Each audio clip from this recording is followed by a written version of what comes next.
Alright guys, so I wanted to make this video so that everybody can take adding polynomials at their own pace. Again, this is actually going to be our essential standard number 4, not just adding. I know we talked about adding yesterday.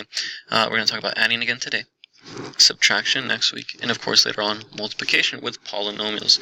So again, I want you guys to take this at your own pace. This is not something that I want to rush. It is an essential standard. This is essential standard number 4. Okay, so throughout today's lesson, throughout the video, if you need to pause it, ask questions, call me over. I'm here today, but again, please be honest with yourself. All right, do the best that you can. All right, guys, so you guys know the drill. Set up your notes. Here's adding polynomials, day 2. And again, we're spending more time on it because this is very, very important. Let's move on to what are the steps to adding polynomials. All right, so we talked about this yesterday. The very first thing I want to do is distribute the outside value. You'll see that we have examples where it looks something like, hey, I got x to the third plus 2x squared minus 7.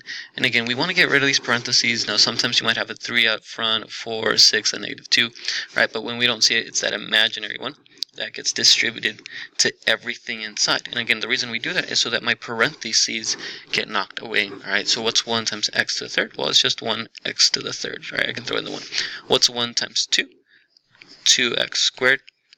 What's 1 times a negative 7? Just negative 7. All right, so that's a skill we need to have, distributive property, right? All right, and then we talked about also placing it, step 2, in standard form. So what do I mean by that? So if I have something like 9x squared minus, or let's say plus 3x to the 8th minus 2x to the third. So how does this work? How do I put it in standard form? Now again, standard form says it has to go from highest power, okay?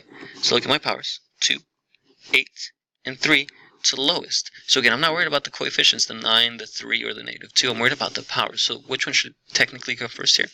Standard form says I need to put 3x to the 8th, and again, not because of the 3, but because of the exponent.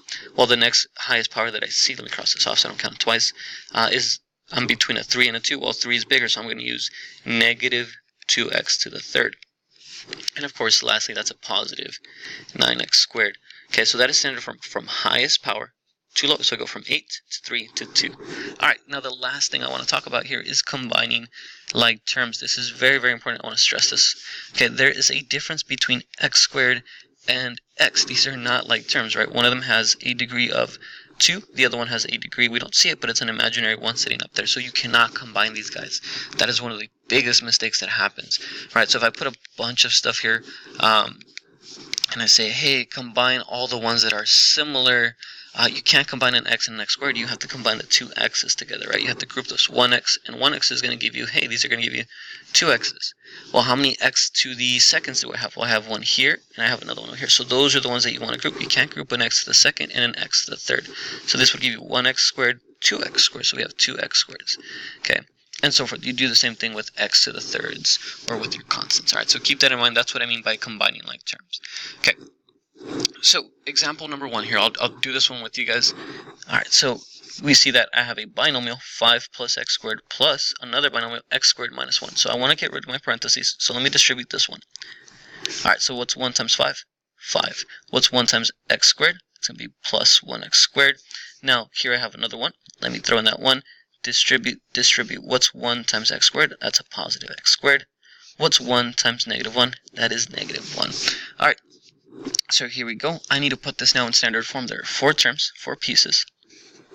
Which one is going to come first? Well, I see an x squared here and x squared here, so it doesn't matter which one I throw in first. So x squared, cross that off so I don't count it, plus another x squared, cross that off. Then I go on to my 5. Then I go on to my minus 1. All right, so we have it in standard form. You always want to make sure your final answer, if you're going to skip this step, ends up in standard form. So the next thing I'm going to do here is I need to combine like terms. Well, I see an x squared and x squared. I can't combine it with the 5, right? This one doesn't have even a variable to combine it with. So these two guys get joined together. It's a 1x squared, and a 1x squared is going to give me, well, that gives me 2x squared. Now, the constants here, a 5 and a negative 1, I can combine those because they're just nice whole numbers. They don't have any variables. What's 5 minus 1? That's going to be a positive 4, right? And that is our final answer. This is how we add two polynomials. In this case, it was a binomial plus a binomial. All right, do me a favor, guys. Try the second one over here on the right-hand side. All right, pause the video, and then I'll show you guys the work. You can check your answer. Alright Guys, so here is the work for example number 1 and second part over here. So again, notice what I did. I distributed these ones, right? Got rid of my parentheses.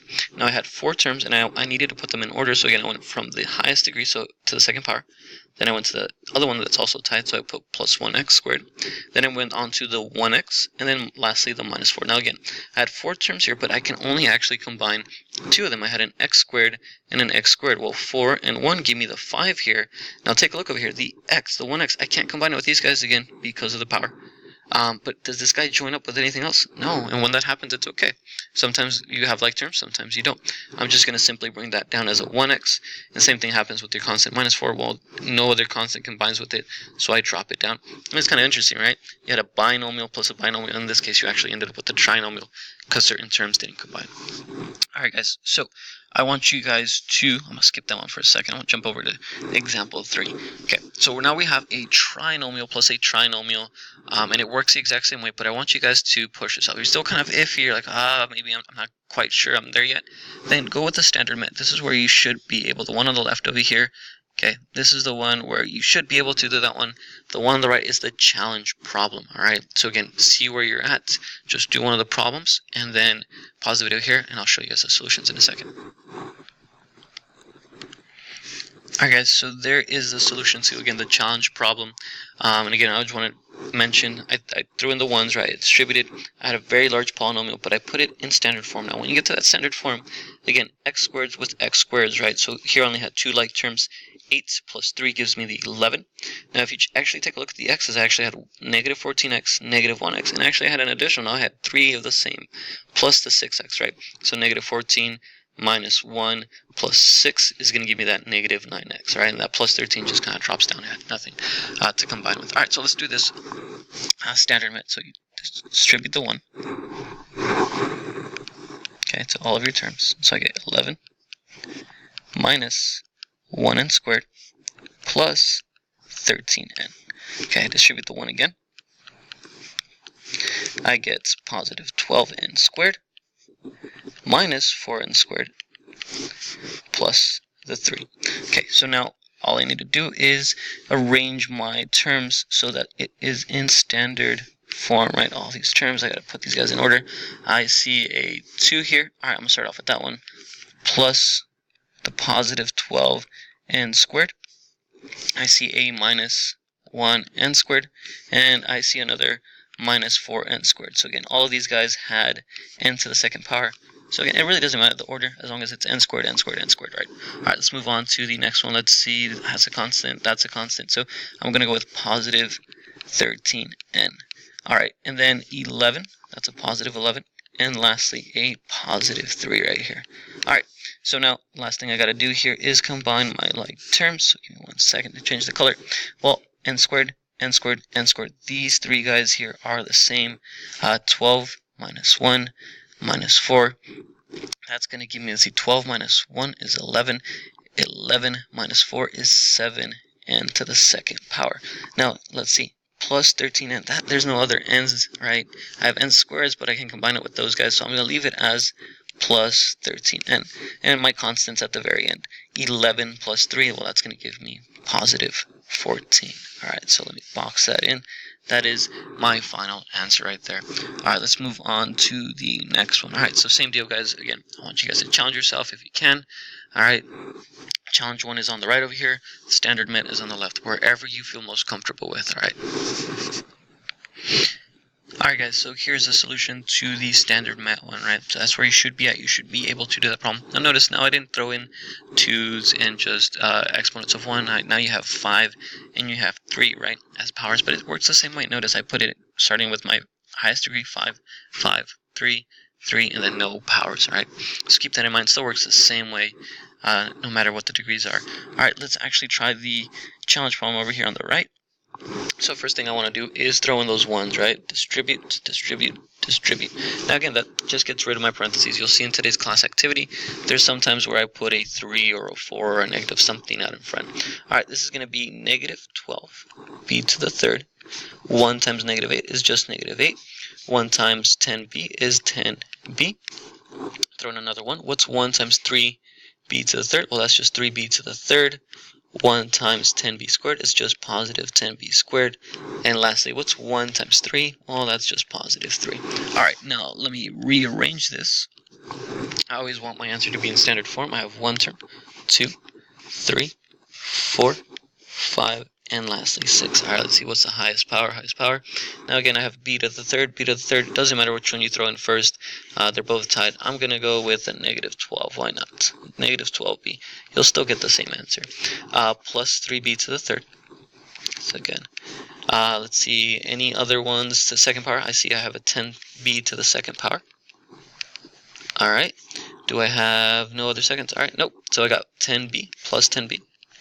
This is, again, technically it's 10b to the first power. We don't write it. Alright, my constants are left, so negative 8 and that positive 3. Alright, so let's go through this and combine our like terms. Let's see. I know that I have these two guys right here. They're both b's to the third power, so what's negative 12 plus the 3? Alright, if you need a calculator, go ahead, use it, alright? This is going to give us negative 9b to the third power. Alright, what about 10b squared? Well, there's no other b squares, right? I got b to the third, but I can't combine it. I got a b to the first power, but I can't combine it. So that guy's going to stay the same, and it's okay. Sometimes you have things that combine, sometimes you don't. Sometimes it's going to be 2 things, sometimes it's 3 things, or 4 things, or more. Alright, what about the plus 10b? I don't see anything else. No other thing has a b, so that one just drops down as 10b. Alright, and lastly, my constants. These guys are actually like terms, right? Negative 8 plus 3 is negative 5. Alright, guys, that is our final answer right there. Let's box that in. Alright, guys, here is the deal for your class activity. I'm going to make number 6 extra credit. I'll make this one extra credit. So again, you're still responsible for numbers 1 through 5 on a separate sheet of paper, but number 6 is extra credit. Now the reason for that is because I threw in that negative 5 out in front. What do you think you're going to do with that? Yes, distribute. And what do you think is chilling right here? It's a minus, but it's really a -1 that you're going to distribute through all these guys. Alright, so please make sure you get started. Alright, you guys know the drill. If you have any questions at any moment, call me over. I'll check, but once you're done, come check with me. I'll make sure you have all the right answers. I'll sign off on it. You can throw it in the inbox. Alright, guys. On that, have a nice Friday once you guys are done. Hopefully you guys have a nice weekend.